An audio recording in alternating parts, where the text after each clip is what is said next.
Hi friend, আজকে বানাচ্ছি ঠাকুরবাড়ির রান্না।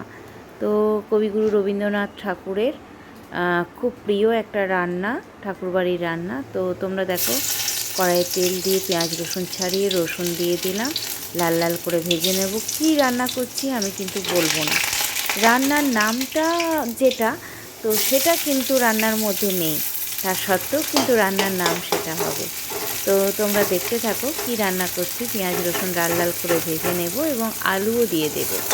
আলুগুলো সেদ্ধ করে রেখেছি, রেখে লাল লাল করে ওগুলো ভেজে নেব। ডুমো ডুমো কেটে রেখেছি, তো লাল করে ভাজতে থাকি। তোমরা দেখতে থাকো কি রান্না করছি, তোমরা একটু গেস করো, কেননা এটা ঠাকুরবাড়ির রান্না, কবিগুরু রবীন্দ্রনাথ ঠাকুরের খুব প্রিয়।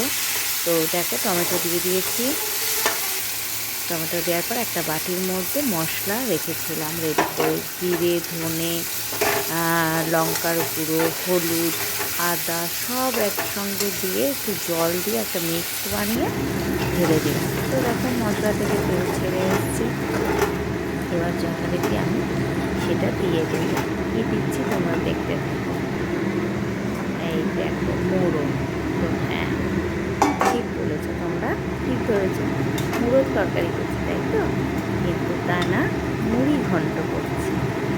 আমরা করছি মুড়ি ঘন্ট, নুন দিয়ে দিলাম।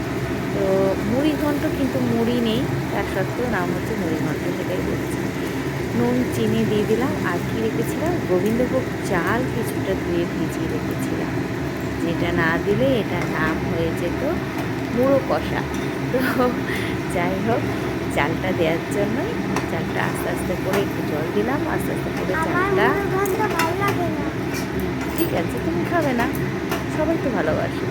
তো এই চালটা দিয়ে দিলাম, চালটা আস্তে আস্তে, এই জলটা দিলাম, গ্যাসটা কমিয়ে দিলাম, আস্তে আস্তে ওটা ফেটে হাফ একটু ভাতের মতো হবে। তো মানে পুরোটা ভাত ভাত হবে না, হাফ হবে। তো তখন তেল ছেড়ে আসবে মশলাটা থেকে, আমি নামিয়ে নেব, রান্নাটা হয়ে যাবে। কারণ এটা হচ্ছে মুড়ো ঘন্ট, না সরি মুড়ি ঘন্ট। তো মুড়ির মতোই একটু ফোড়া ফোড়া হবে। হয়ে গেছে, রেডি।